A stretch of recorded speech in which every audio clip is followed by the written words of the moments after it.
स्वारगेट बलात्कार प्रकरणात आरोपी दत्ता गाडेकडून वारंवार दिशाभूल करणारी विधानं केली जात असल्याचं आता एकामागून एक तपासातून उघड होतंय।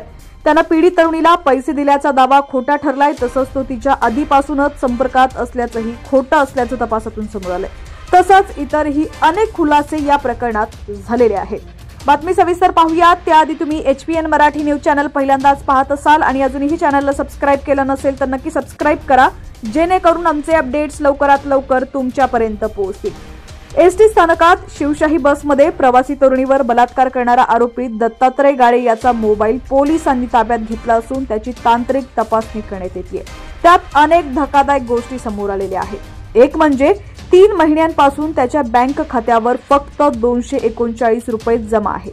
त्यामुळे आपण पीडितेला 7,000 रुपये दिल्याचा दावा खोटा ठरलाय।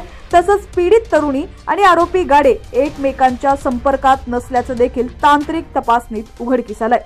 दरम्यान स्वारगेट एसटी स्टँड बलात्कार प्रकरणात पीडित तरुणीनं पोलिसांसमोर जबाब दिलाय। त्यामध्ये तिनं धक्कादायक दावा केलाय। बलात्कारानंतर जीवे मारू नये म्हणून तरुणीनं आरोपी दत्ता गाडेला विनंती केली होती।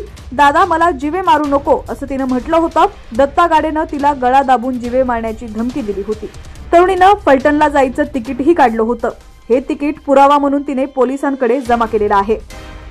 पोलिसांनी शिवशाही बस फॉरेन्सिक लॅबसाठी पाठवली असून गाडेविरुद्ध भक्कम पुरावे गोळा करण्याचं काम सुरू असल्याची माहिती सूत्रांनी दिलेली आहे।